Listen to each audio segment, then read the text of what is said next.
Hello and welcome to the North Bank podcast. I'm back as your host, Holly. Yay! And I've got the old reliables, Stef and Chris. How you doing, guys? Morning. I'm all right for an old reliable. Yeah. It's a phrase, Steph.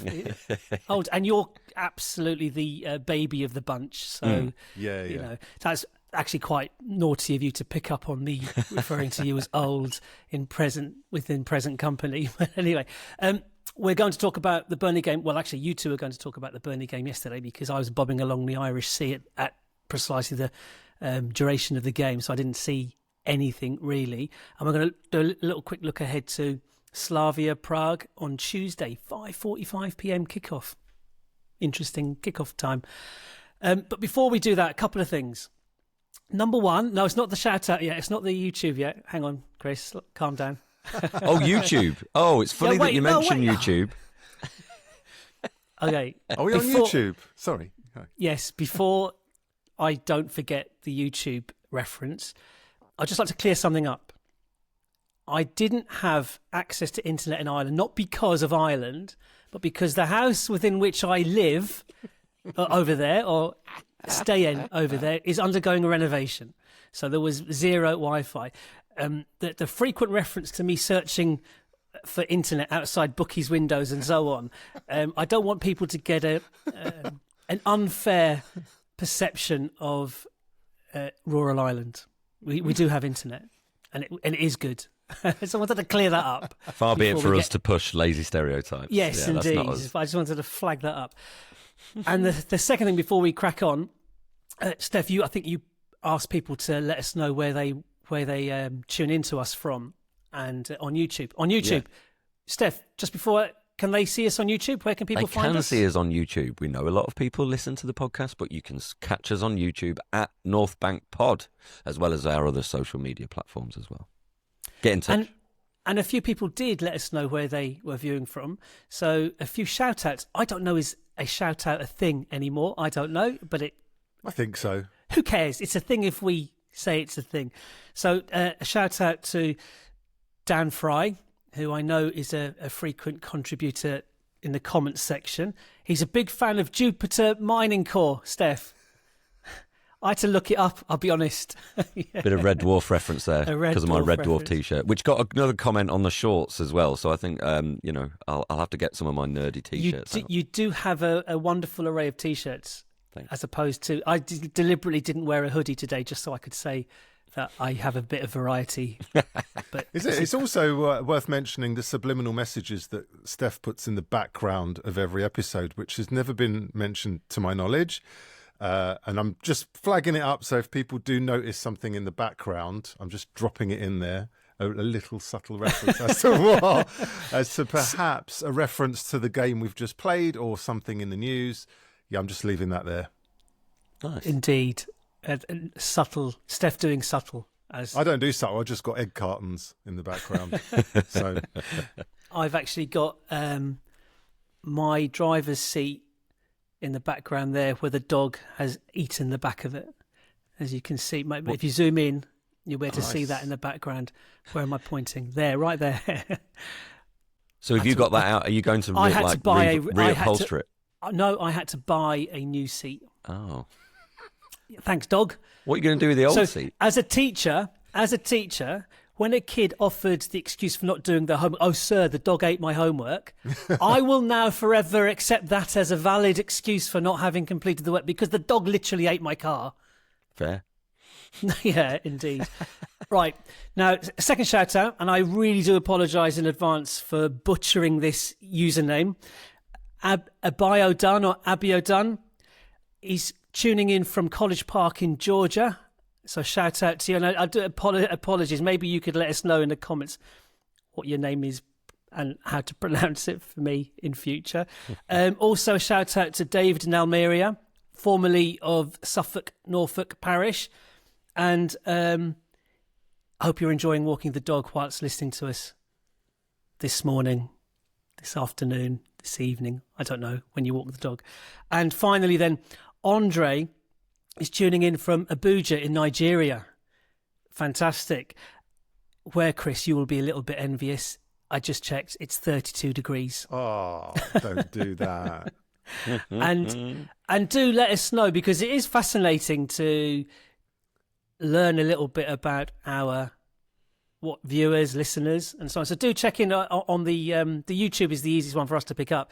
If you watch us on YouTube and then just post where you're watching from in the comments, and we'll maybe do a shout out next time as well. I don't know. Anyway, and just to give viewers and listeners an insight into ours, Chris got onto us to try and record this early under the guise of let's get this out early, when I think really now that the weather has shifted, I think he just wants to do it at the warmest part of the day, because his little recording studio out in the garden gets a little bit chilly at night. Or am I being a bit cynical? No, busted. Look, properly busted. Yeah. Right, okay, gents. Burnley yesterday, routine 2-0 win. I did have enough of a moment to jot down a couple of key stats from the actual game itself, but I'll let you two talk about it. Burnley had 0.02 XG from open play. We had 1.43 XG from open play. Their XG from set overall was 0.42. Ours was 2.47. They had 3 shots. We had 12. They had 0 on target, because hitting the post does not count as on target, and we had 8 on target. Now, that means that we have only allowed 1 shot on target in our last 4 games. And that shot should be queried. It was the non-header from Eddie. I mean, he didn't have Ryan lifted, took it off his head. It wasn't a shot on target. I think we should, I don't know, can we get a, what do you call those things online? My brain is fried. An appeal. No. You mean like a petition? A petition, that's it. We should get a petition going to have Eddie's shot. Keir Starmer, the gooner, will probably push that through Parliament, won't he?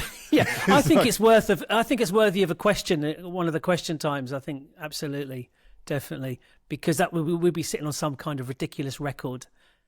But anyway, 2-0. The team news was as expected. I think we all pretty much got closer, apart from Saliba starting. I think we're all quite happy if Saliba was even a hint of a doubt about him. Play Mosquera, because there's no drop-off in quality there, no notable drop-off in quality there. But Saliba started, and we had a front three of Gyokeres through the middle, flanked by Saka and Trossard. So, Steph, you were actually at the game. I know you like your trip to Burnley. You've got a good record there. Talk us through that, the kind of, not the trip there, but the atmosphere in the ground before the game kicked off, and team news, reaction, and so on. It is all so positive at the moment. And one of the things I like in particular about the Burnley trip is that, Burnley's a small town. And therefore it kind of concentrates the Arsenal fans when they make their way there, to the point where Burnley Cricket Club, which is right next door to the football ground, they open their pavilion to the away fans. So all the away fans basically congregate there and have a drink, and there's football on the telly, and it's just, there's flags draped on the pavilion and people sat on the seats outside when it's not raining. There was a bit of a downpour at one point, to which everyone rushed inside. And that just creates a nice positive atmosphere. You add in the context that we're top of the league and we're doing really well and everyone's very positive. It's hard to find any, thing to complain about, and everyone's just absolutely delighted with where we're at the minute. Chris, when the team news dropped, what was your reaction to the team news? No surprises, really. Yeah, I think, as you said, the only slight surprise would be Saliba, and just thinking, was it worth risking him if there was any doubt? But he was obviously clear enough to start. Bench looked, I suppose, in the attacking department was the only concern, was like, we are looking pretty short now in attack, which is mad considering how much we've bolstered it. But that's just a consequence of the injuries, which I'm sure we're going to touch on. Well, yeah, I mean, it did look, in inverted commas, the weakest bench we'd had in a while, but it still did contain Nwaneri and Marino in attacking sense. Lewis Skelly can make a difference in attacking sense as well, and Max Dowman was also on the bench. Now, we have had an unsustainable amount of injuries, and we'll touch on this during the international break perhaps in more depth. But potentially losing Zubimendi and Gyokeres to muscular niggles. Not good. That's another 2. But before we get to that, happened half-time and into the second half. Steph, I think it's the considered view now that was Gyokeres' best performance in an Arsenal shirt, be it only 45 minutes. At the game, though, how was his performance treated at the time or received at the time it was happening, rather than any opportunity to reflect on it after the game? Oh, incredibly positively, because it was the tireless work off the ball. It was the positioning for the goal. It wasn't spectacular, but it's a poacher's goal. He's in the right place at the right time, so absolutely cannot complain about that. And then the pass for the second goal just had everyone going, wow, because it was... Okay, the execution, it wasn't one of those passes that's straight into feet. All right, Trossard had to drift a couple of yards wide. But it was the mindset and the thought that he could look across the pitch, survey the scene. He sees Eze running centrally, but into Burnley's retreating defence, and Trossard out wide. It was the right call. It was the decision-making that I think got everyone happy about it, because it allowed the attack to then carry on. Allowed also Trossard to gather the ball and give other players time to then make their way into the box, which obviously Rice did and ended up finishing the goal. So it was the thought process that everyone just thought was amazing from Gyokeres at that moment. And yeah, I tend to agree that it absolutely was his best half of football in an Arsenal shirt. Goal and a key pass in a build-up to the second. That's you can't ask for much more from your striker. What was interesting, though, is just that, again, the psychology around set pieces is just hilarious. Because I think half of it now is the fact, because as soon as we get a corner, we're chanting, set piece again, Olé, Olé, and all this kind of thing. And we're just thinking, well, I wonder what that does to the opposition players, the opposition managers, the opposition fans, when they're just thinking, oh, God, here we go. Let alone the fact, brilliant stats doing the round. I'm sure you might have a few of them about us having way and above the most touches in the opposition box. Because we just dominate. We're just getting all that territory. I did see a brilliant, funny comment online. I try and avoid always quoting things that I see online, but someone said, Arteta could be the first manager to park the bus in the opposition half, which, I mean, love it, is an interesting one. But it just sort of plays up to that idea that we're backing our players to fight fires if we do get caught on transition, and that starts from the front. And Gyokeres was certainly leading the line in the best way. That his pass in the build up to the Rice header, it gets better every time you see it. Well, aesthetically, the way it's like a drilled across the pace of it, everything, the trajectory. It wasn't the obvious pass, like you said. It was by far and away the best pass. And also, how many times have we seen he could have easily got into that position and no one would have particularly grumbled, because it didn't look like an obvious position at which we could suddenly attack from. If he'd turned back and played a safe pass to retain possession, it would have been fine. But I like the proactiveness, and I like the point of going, okay, well, Trossard's in enough space, and he pings it across, and like I say, the decision making was very, very good. His first away goal as well for us. Good, I think, if that's right. Chris, how did you view the second half? First half, sorry. In particular, if you focus on, I know from your messages on the WhatsApp group, it should be two, it should be two, it should be two. I thought I was very restrained, actually. I mean, it's all relative. I thought I was quite restrained. Yes, because it was maybe a little bit more restrained because we had got the goal before the missed chances. But yes, but it was also because Steph, I knew, wouldn't be reading them, and I knew that you couldn't be seeing the game, so there was no point in me going into too much detail, because you'd be going, I can't see it, what's all this? So I just tried to keep it. You need a mannequin to sit alongside you, and you can just, sound off the mannequin. Talk to it? Yeah, talk to it. Oh, it's getting deep. No, so first half for me was obviously the better of the two halves for many reasons, personnel, but also game state. The second half we could afford to sit back a bit. But yeah, first half, just the control, the you were talking about Gyokeres. His all-round game, the way he was coming to receive it and knit play together, and he wasn't just the spearhead. He was much more involved in phases of play. 2 lovely assists for Saka, who on another day would have buried them perhaps. So really pleasing all round. And the only slight grumble would be that we weren't 3 or 4 up at half time. And Burnley's only defeat there in the last 18 months was that Salah penalty in the 95th minute. And they'd scored 5 goals in their previous 2 games. We were facing a team confident, in a good position, a good moment. The Wengerism that has kind of permeated throughout the entirety of football now. But Burnley are in a good moment, and they did not lay a glove on us. I know apart from the very last kick of the game, they did not lay a glove on us at all. And I was going to ask you kind of alluded to there, Chris. The second half was very different to the first half. Might be because Gyokeres left us at half time, replaced by Merino. Different player profile there completely. But also game state. 2-0 up. It's like we don't need to bust the gut. Yeah. It's like, and we know that the team is really confident of closing out a 1-0 win.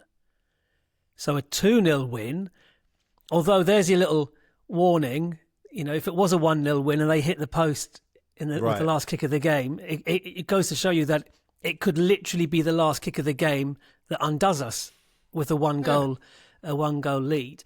But Steph, in the ground, were you feeling confident throughout that second half? I know I much prefer being in the ground when it's a nervy game, or when it's a tight scoreline rather. Watching it on telly, I can't handle that at all. I go to pieces. I tend to go for walks, in fact. Can I just say, as someone who has stood behind you in the stadium at the Emirates for a good few years now, you're not amazing in the ground either. Well, that should give you some insight you must be so bad what I'm like. Because I can't walk anywhere in the ground, so I'm stationary. I have to. No, look, it was fine, and I think just that extra buffer of the extra goal, really made a difference. And we could see that Merino didn't have the intensity and speed that Gyokeres had, so we were playing in a slightly different way. I thought later on when Nwaneri joined the fray, he looked very positive, foot on the ball, dribbling forward, looked very positive. Did he have a really good, not a great chance to score, but he created it himself with a wonderful piece of play? I've read about it, but it wasn't on Match of the Day highlights. So can you remember that? No, not specifically, because there were a number of actions where there were a couple that he picked up deep and a couple that were on the sort of edge of the Burnley box, and he just looked very proactive. He looked slightly refreshed and unburdened by anything. He looked free to go and express himself, which I thought was interesting from my point of view anyway. Who did he come on for? Was it Eze? It was, Eze, Okay. I think you'll refer, there was a bit in the centre circle where he did one of those where he rolled his feet over and they do a spinny thing. I don't know what it's called. The kids will tell me what it's called. But he spun away and then he drove through and he had a shot which went wide, I think. But it was that thing, again, game state, that he probably felt the licence to do that more than if we were, say, 0-0 or just 1-0 up. So it was a great platform for him to sort of showcase himself, really. Yeah, it was on the BBC live update kind of thing that I followed from the boat, and they said it would have been an amazing goal had it nestled inside the post. But I've scored loads of goals like that. If only is in your head. Absolutely. It's gone nearer the corner flag, but I'm thinking, if that had just gone inside the post, that would have been superb. And again, I must admit, when I got the news or the alert that we'd gone 1-0 up, and this is weird, this is an instinctive, there was no pre-thought gone into this. My first response was, I really hope it's a set-piece goal.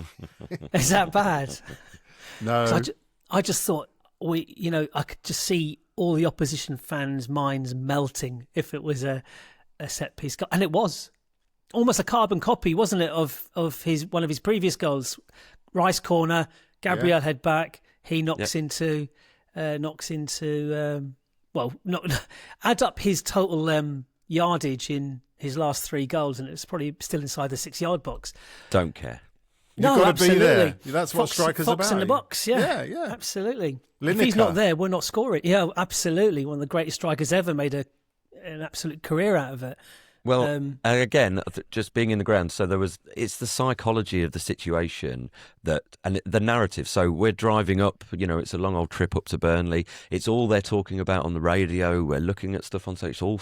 People seem to be talking about, and that's good. Shows we're in their heads and we're ahead of the curve. But it was also interesting. There was a corner kick routine in the first half. So every time we got a corner, the songs would start up about set piece, and they went short on one of them. And everyone sort of, there was a bit of a collective, oh, okay. But what it was one of those ones it was another training ground routine. So there was clearly the ball goes out short, I think to Zubimendi or someone, but that meant it triggered another run from another player. It ended up in a shot at goal. And so it's not the case of, okay, it's just Rice who tries to hit Gabriel and then, see what happens. It's not that, although that is very effective. There's variety to it as well. And it's just sour grapes, isn't it? So it's brilliant. And the fact that, we've in the last couple of games, we've scored a couple of buttes from open play as well. That doesn't fit the narrative. Yeah. There must be... That must wind them up just as much. Good. Wind up all the others just as much, perhaps. And we do like the set piece again, ole ole chant. But speaking of chants, I don't know if your timelines have been filled with it. Mine has. I don't know why. I posted it onto our WhatsApp group. I don't know if you bothered to click the link. Probably not, Chris. Hearts have Radio Gaga, Claudio Braga. No, yeah, it's the best chant I think I've ever heard.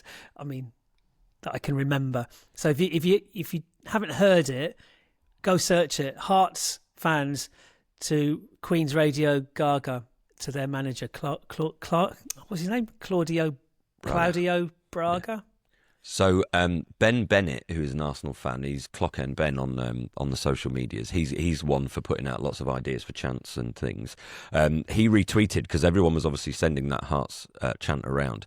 In 2020, when Bukayo Saka was really making a name for himself, he put something out about it was a kind of I've got this idea but I can't quite make it work about Bukayo Saka to Radio Gaga that was kind of working. Saka. Obviously Hearts have got one that's slightly more extended that includes the verse and choruses and things, so they've obviously just sort of extended it a little bit more, but maybe there's a little something there. From my point of view, I'd like to put a call out if there is anyone in the away end at Burnley. We were a few rows up from a group of lads, they were the classic, black T-shirted, baseball cap wearing kind of guys.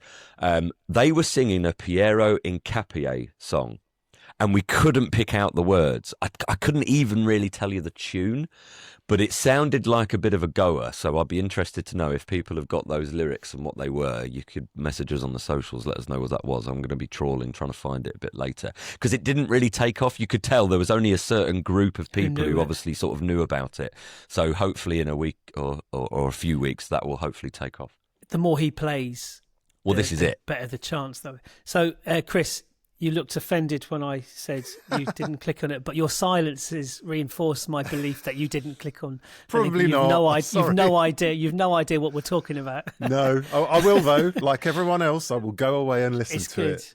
As we're talking about that, I think it's now something of a crime in the Arsenal fan base that we don't have one for David Raya, because he's been so good the last couple of years, so.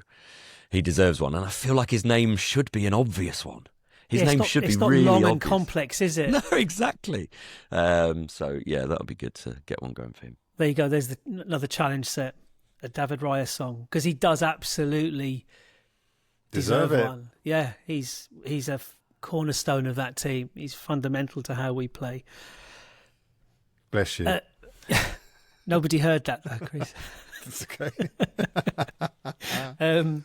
Right, okay. Anything else to say about Burnley? injuries, but we'll touch on this again. We don't know. We haven't heard. We're recording this on Sunday afternoon. Go on, sorry. I would just start. I don't know if we're going to do our little 5 rundown of man of the match and whatever. I don't know if Steph is ready for that. I mean, I'm happy to. I am. Oh, cool. Because, I'll start it off. Man of the match for me, Rice. Oh. Why? That's it. Yeah. One word answer. I mean, I'm using the list, the 5. I wrote them down on one of my notes from a pod about 6 weeks ago, just so I can keep referring to the order in which I've written them down, to the order in which you've got them. And man of the match that day was Rice as well. Wow. I think and it made me wonder how many man of the match awards has he received whilst as an Arsenal player. I mean, someone out there will know that. In the second half, particularly when we did step down a little in the intensity, he just went up a level, it seemed. He took it upon himself to just be everywhere. I heard someone mention earlier, it might have been on another pod, that he's like a cheat code, and I think that's the best way to describe him. It's like you're playing, it's just, it's almost unfair. That's how impressive he was. Should we say quarter price? Yeah. So what I noticed in the ground was the fact that we've got so many players now that are elite and excellent in both boxes. You know, when you think of a match of the day, interestingly, I got back in time for match of the day. Alan Shearer did an analysis of the fullbacks, Timber and Calafiori, and their impact on Arsenal in an attacking sense. Yeah. And I said in a previous episode where we talked about Timber, and I said what I love about Timber this year is, because we always thought, okay, Timber's maybe the better defender, but Ben White the better going forward. Well, Timber's adding a whole new dimension to him as well. And Calafiori was doing that thing of kind of stepping into the front line and allowing Rice to then sort of cover as the midfielder. So when you think of those players adding to that, Declan Rice getting a goal, but making body on the line tackles. There was a brilliant moment in the game, which again I don't think would be picked up on in highlights, where a ball goes over the top and Gabriel basically nods it out for a Burnley throw, and Rice was on him for a good couple of minutes talking about perhaps what he should have done. He's a leader on the pitch, and he's just marshalling everyone in what they do, and epitomises, leads by example as to the standards that we obviously should be trying to uphold. And it's that both box mentality that we have. Gabriel is another one. You know, he's arguably our best defender, to the point where a friend of mine who was at the game, Ian, I know he won't listen to us, but there you go. Hello, Ian, anyway. And he was saying, he sort of nudged me and he says, does Saliba do anything? And I was like, what? And then literally after that, I was like, actually, I don't know if Saliba is doing anything. Because he doesn't have to. It wasn't really a dig on Saliba. It was sort of tongue-in-cheek, obviously. Because the team is set up so well that we're not putting a huge amount of pressure on the likes of Saliba as the kind of the more sweepery type of defender, because Gabriel intervenes. But Gabriel's also being talked about in terms of leading goal scorers as defenders in the Premier League, and like the fear that defenders have marking him from corners. So it's that both box mentality. And my favourite bit was when Burnley had the chance to break right at the end. A lot of people are sharing the video around of Arsenal players sprinting back, late. I don't know if it was quite in injury time, it might have been, but sprinting back. It's a team that are so focused and so determined to try and, keep those clean sheets and be monsters defensively, and just put the effort in there. No passengers, no one sort of saying, well, that's not my role. It's just everyone focused, and it is incredible to see. And Rice was top of the tree yesterday for that. He was amazing. It feels different this season, doesn't it? And too early. Look back at Stop our it. 3. No. Look at our 3 predictions for this game. Potential banana skin. See what they did to Liverpool. I know, Steph, you got it right. 2-0, 3-0, 3-1. Right, so I've got our predictions here. We keep a record of them as well. And I'm Mr. Pessimistic. Yeah, I am Mr. Pessimistic. That's why I say it's different. This year, I have predicted in the league 2 draws. Last year, I wouldn't even like to say... It was always a draw. Well, exactly. And points-wise, I keep a track of my predicted points. What would the league be like if I predicted it? I'm actually 1 point ahead of where we actually are. So I just, I think I've finally caught up to how good this team is. That's what I mean. I'm not saying we're going to win the league. It's way too early to. We're just over a quarter of the way through the season in terms of the league games.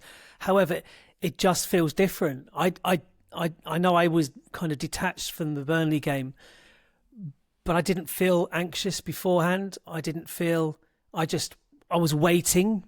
I was literally just waiting for the goal. And it came, and then I was not expecting us to concede. It was, and at half time at 1-0, I know, Chris, you were like, we're missing these chances. And of course, listen, I'd much rather have gone 2-0 up quicker or gone 3-0 up quicker. That kind of course you would. But go on, Chris. Sorry. No, I'm just. It's coming on to the second point, really, as a positive takeaway, because I think what we're building here is this consistency of defending. We mentioned it a couple of pods ago about what is sustainable in our current setup. And I think this blueprint of the way we defend as a team, as you just said, Steph, that there's no passengers, that is a sustainable, for me, a sustainable ethos that we've built, and that, yes, we're going to concede, we're going to have losses and whatever, but there's something there now that with the personnel we've got as well that we can really hold on to and have faith in. And like you said at the beginning, Holly, when players of the opposition and the crowds see us get a set piece or we go 1-0 up, they're all thinking, like they did in the Graham days for years, how are we going to get back into this game? 1-0, that's it. They're going to shut up shop now and they'll probably nick another one. And that's the kind of thing you want to build on, as a virtuous thing going forward. But unlike the Graham days, we've got a lot more flair and skill as well. Yeah. So I think it's like the Wenger days. But a foundation. The Wenger days, the Invincible team, we'd be 1-2. Yesterday's game was very similar to that. Go 2-0 up relatively early and game over. Mm-hmm. That was generally the way it was. And I travelled home and away for 2 or 3 seasons around that time. And you could see, for teams like Burnley as well, that the opposition, the home end, the home ground, the home fans were there. And I know the chant is, you've only come to see the Arsenal, and I'm sure other teams do that as well. But they had players like Henry and Bergkamp and Pires. They were like, and I've seen us have standing ovations at the end of games from the home crowd. Like, not often, but I have seen it, where you can see how we're perceived by others. And I think we're not there yet, but we are getting there. Well, there's a grudging respect from a lot of opposition, I think, generally, from within a ground and on, social media, whatever. There is definitely a growing from those who aren't just, frothy-mouthed lunatics. I think I agree. We are getting... And they probably wouldn't voice it, but that was the quietest I've ever heard Turf Moor. Normally, and again, going back to Wenger's sort of time when Burnley was starting to come up into the Premier League, we had that sort of soft underbelly, and so the Burnley fans knew that, so they would add to the atmosphere and that intensity and try and get under our skin. And there were occasions where it worked, whereas yesterday it was just quiet, and therefore maybe psychologically it is that kind of thing of, okay, well, we're not really going to do anything here, so okay. That is a really good point, Steph, about our physicality, which we haven't again mentioned, possibly because we've gotten used to it. It's been like a boiling frog syndrome that we've just, over the years, we've just gradually built this strength that people know they can't bully us anymore. Whereas, in the years gone by, that was certainly a part of the way of getting under our skin. You hear commentators on the game talk about how we have so many different ways to win a match, and that's we can score scintillating football, we can control the game, we can hit you on the break, and we can absolutely bully the hell out of you. Doesn't matter what you bring to the table, we'll match it and then raise it, and that seems to be what's happening this season so far. I say this as the anxiety is already starting to build ahead of the trip to Sunderland, because I don't know who's going to be available, and they're on really good form. Next 3 games: Sunderland, Spurs, Chelsea. Ooh.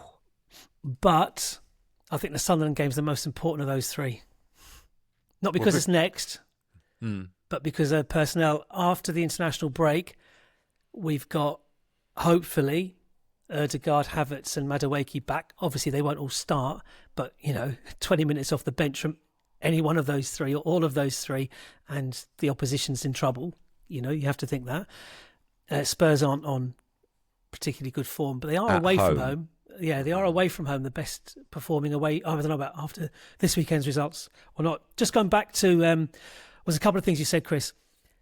I'm not sure, and it's a conversation we'll have during the international break, whether the way we defend as a team is sustainable, and we'll touch on that in kind of a deeper conversation, just in the light of the amount of muscle injuries and linking that, perhaps incorrectly, but linking it to the intensity of our off-the-ball work. It might be completely unrelated, but we are using every inch of the depth of squad we've got this season. And we commented for the first time that our bench looked a little bit weaker than it has done against Burnley. And just going back a bit further to the match of the day analysis, Steph, that you referenced, and you mentioned your comment about Timber and how he's adding more offence to his game, more in an attacking sense. And do you remember the goal that Saka got against Brighton in the League Cup during the week? Yep. Do you remember Timber's run? But the best part of his run, it was a barnstorming run. He only came off the bench. Barnstorming run down the right hand side. But he laid off an inch perfect pass for Harriman and Noose to have the shot on goal.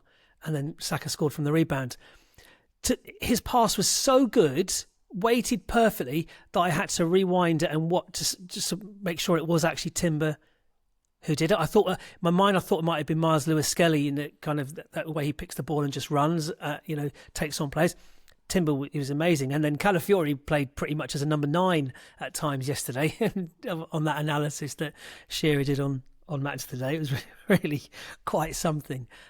So your man of the match is a Rice. Your positive takeaway, Chris, you've obviously already referenced that. Steph, what's your positive? I had the 2-goal lead, just the way that it enabled us to play slightly differently, as opposed to, say, the 1-0 leads against Fulham. So certainly added a bit more control in the game in that way. And then going on to my negative takeaway, which we kind of just touched upon there, so I don't want to dwell on it too long, was the injuries.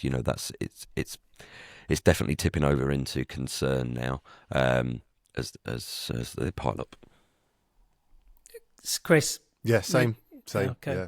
Vic Zubi. Which player impressed, Chris? Oh, Vic. Yeah, it has to be Vic for me. In the light as well of how we've kind of highlighted him for maybe not contributing as much or not making the final action. I think he deserves all the credit for yesterday in his all-round play. So, yeah, hats off. Steph? Yeah, Big Vic, sure. I mean, because I had Nwaneri as well, which I sort of mentioned as well. I don't know why. I was really impressed with what he did off the bench. I thought he was really lively. It was, just a really exciting performance from him, I thought. Very direct, very skillful. Good. And which player, Chris, would you have expected more from? It's just, I hate this. This section's becoming redundant. Well, it's easy. It's actually easy for me from yesterday, which is surprising. Correctly, that we are playing so well. But Saka, for me, didn't produce. And I know we laugh, but it's because he hits 7+ every game. And those two chances, you would bet your money that one of them would be finished. But it wasn't just that. It was decision making and final action, and he stepped on the ball at one point, and it just skidded away from underneath him, and you could see his frustration. And he got robbed a couple of times easily by his fullback. Very uncharacteristic form. I think he might still be carrying a bug or whatever. He's having a mini slump. I don't want to make a big deal of this, but again, it's a compliment, veiled compliment, that because he's been so consistently good, any little drop off you notice and you go, any other player, you'd say, oh, well, he just lost the ball. But because Saka is so consistent, we highlight any, micro fault. So, yeah, it's churlish, but there you go. Shall we park Burnley? Yep. Good. Okay. Champions League returns on Tuesday. Slavia Prague away. bit of information on these guys. They're 28th out of 360 teams in the Champions League league table. They're on 2 points. So I looked up their 3 results. They drew 0-0 away at Atalanta. That's not a bad. That's a good result. They lost 3-0 away. They lost 3-0 away at Inter Milan. Okay, that can happen. That's fine. And then they drew 2-2 at home to Bodo Glimt. They are sitting joint top of the Czech league with Sparta Prague, but Sparta Prague have a game in hand. They've scored 24 goals, conceded 8 in 14 games. They've got the best defence in the Czech league at the moment. I looked at their most recent lineup. I have to say I didn't recognise a single name. There was a Moses, and I thought, is Victor Moses still playing football? I don't know, but it wasn't a Victor Moses. So we're going to get emails. Why are you so ignorant on the Czechoslovakian league? Like, it's not good enough. Czech Republic. Czech Republic, sorry, yes. Well, we're definitely going to get There's more emails now. Who did? Well, you missed his little maths faux pas at the end. Of the last didn't. Episode. Oh, you didn't. I didn't. I was screaming at the screen. What's he doing? 9 times 100 is 90,000. I think 900,000, wasn't it? Or 900,000 as well. I'm like Saka. I think I'm still a bit under the weather. So. Oh, mate. I was just going to ask, which Czech team did Rosicky have an affiliation with? Do we know? Do you think you could have looked that up before you asked it? It just occurred to me because you said we don't know any of the Sparta Prague team. And I know, Chris, but why don't you tell us? Well, while you carry on talking and I'll Google it. How about that? Okay. Right, so talking about the team, the players that will be available for it. And Steph, I'm curious, you mentioned how well you thought Ethan Nwaneri played when he came off the bench yesterday. And as I was writing down my team, I've got a couple of positions I'm a bit ponderous over, but the main one is that number 10, if you like. I've written down Eze, then I crossed him out and I wrote down Ethan, and I crossed Ethan out and I wrote down Eze again, and because I was going to push Eze to the left and put Trossard through the middle because Gyokeres presumably won't be available. I thought he's not going to play Trossard as a number 9, but he might play Marino as a number 9. So Trossard can go back to the left and he'll play Marino because of the added security. But then Eze will then start. So I basically crossed Eze and Nwaneri out about 3 or 4 times each, and I can't work out which one I've ended up with. So, Steph, what team do you think Arteta will start with against Slavia Prague on Tuesday? Yeah, it is tricky because of the injury situation. So I've gone with Raya in goal, Timber, Saliba, Gabriel, Mars, Lewis, Skelly. I've got a midfield 3 of Nwaneri, Norgard, Rice, and then a front 3 of Saka, Marino, Eze. Trying to keep as many, round pegs in round holes as I can. But yeah, I don't know. That was one of my permutations. I've got a slightly different backline. Chris, are you with us? Yeah. Go on. Who do you think will start? Have you found out about Thomas Rosicky yet? Yeah. He was the Sparta Prague player, and he is now the sporting director of Sparta Prague. So we'll do him a favour by beating the opposition, the enemy. Yeah, exactly. So this team, it's the front line that's the most. In defence, you can shuffle the pack considerably. I want to give White more game time, so maybe he'll give White more game time. So Raya in goal, White right back. I'm going to rest Saliba for this one. So this is probably more my team than possibly what Arteta will, but what the hell. Mosquera, Saliba, Calafiori, Rice and Norgard kind of in the double pivot. Eze playing in the sort of more natural 10. Saka, Marino, Trossard. Yeah. I've actually got more. I'm one player out from that. I've got White as well at right back. I've got Saliba and Gabriel in the middle. I've got Lewis Skelly at left back. Just because of Calafiori's propensity to break down. Knocks, and I think just give him the week off, and we've got Sunderland away. He needs to play in that. I don't know how many minutes he'll get for Italy during the international break, I don't know. Norgard and Rice in the middle, double pivot, as you say. Eze, I've finally settled on Eze as the Ødegaard role. Saka, Marino and Trossard as my front three. Who does that leave on the bench? Just Nwaneri, really. Dauman. And Dauman on the bench. As in an attacking sense, yeah. Yes. Are you going to take a 15-year-old to Prague? On a school night? On a school night? I don't know. Does he have a curfew? It's weird to think we've reinforced the squad so much, and yet here we are. Yeah. But that's why we needed to do it. Yeah, well, Zubimendi is suspended for this game anyway, so he couldn't play, as well as having picked up a knock, so he's got a week off anyway. And again, the Arteta will do his pre-match presses tomorrow, Monday. So you guys listening or watching this may have more information than we've had at the time of recording in terms of who's available and who isn't. Martinelli being injured is a real blow, I think, because not only is he another body in an attacking sense, but he was playing very, very well. Possibly his best football for us, potentially. You know, he's quite electric and he made things happen and he would occupy defenders and so on. And we're not going to have Gyokeres. So, again, we might have to limp through this one. Luckily, it is one of the easier games. I know away from home, always a bit tricky, banana skin-wise. We didn't extend ourselves too much against Burnley. Steph was the second half more contained and controlled. We kind of ceded more possession to Burnley because we just sat back a bit more. So we should have kind of held something in reserve, energy-wise, from that game. Perhaps with fingers crossed Tuesday in mind. Score predictions then, Steph. I'm going with exactly what I said for Burnley, 2-0 Arsenal.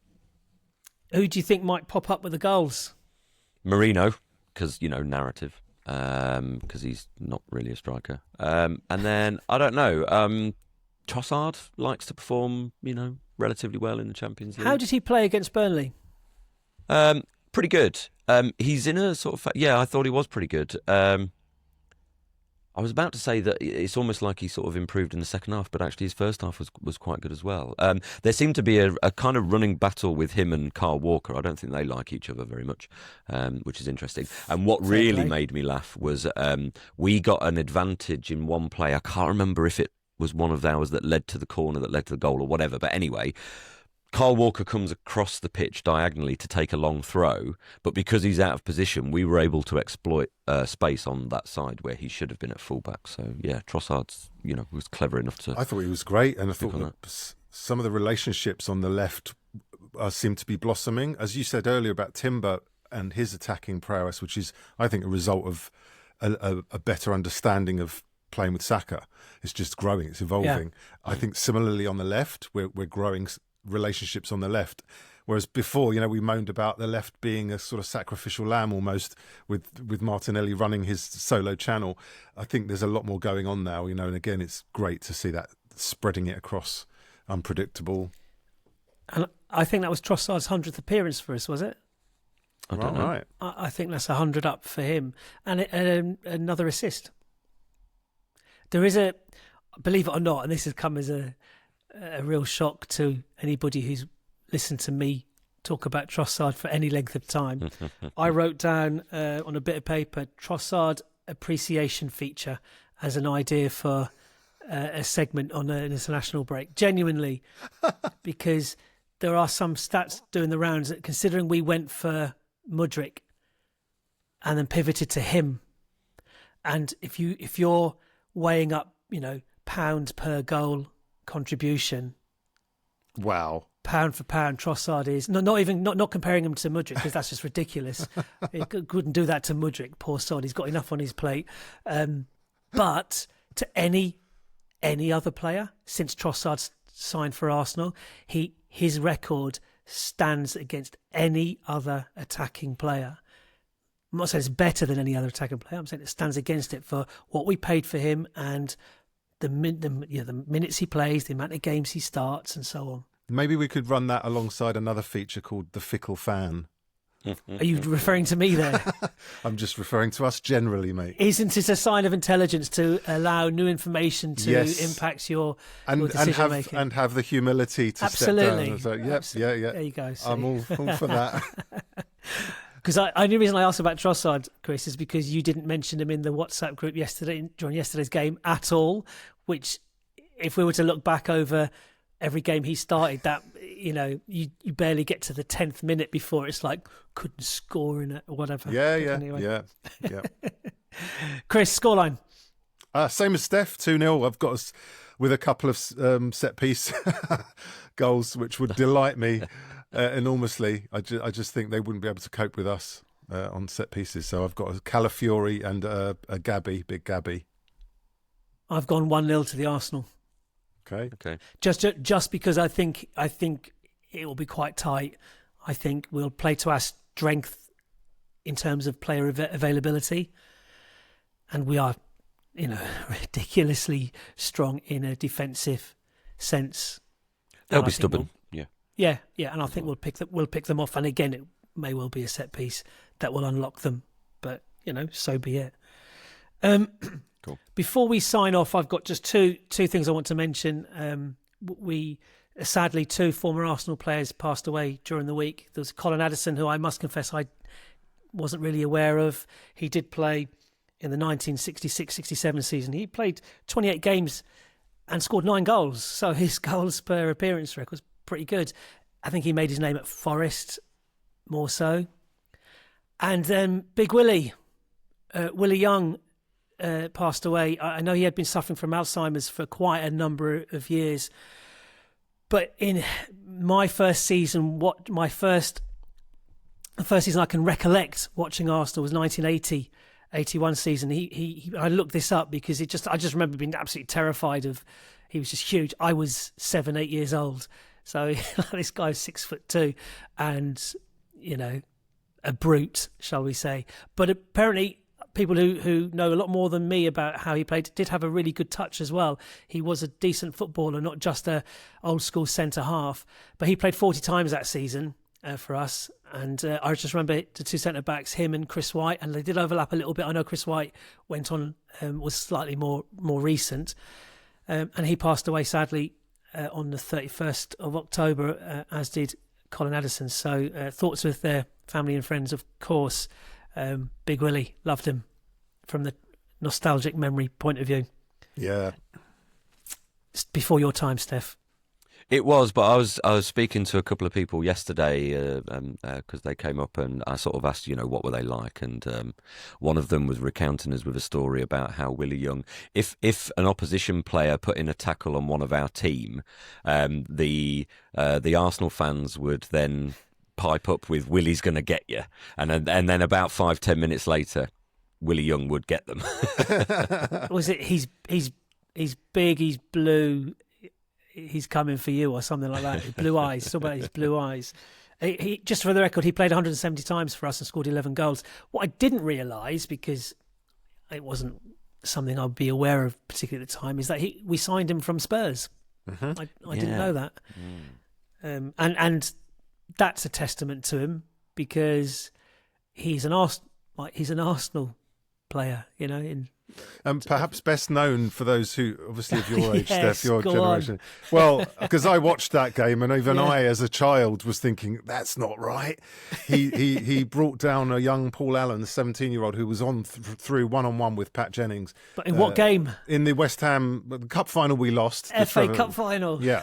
And he took him down ruthlessly from behind, just clipped his ankle, and he was crying at the end, wasn't he, Paul Allen, because he realised he could have scored in the cup final. And he only got a yellow card. Yellow card. Wow. So they basically changed the rules, I think, from there on to say, look, if you bring someone down when they're clean on goal, it's a red. So there you go. Created history. Arsenal again at the forefront of like numbers on the backs of the shirts, Yes.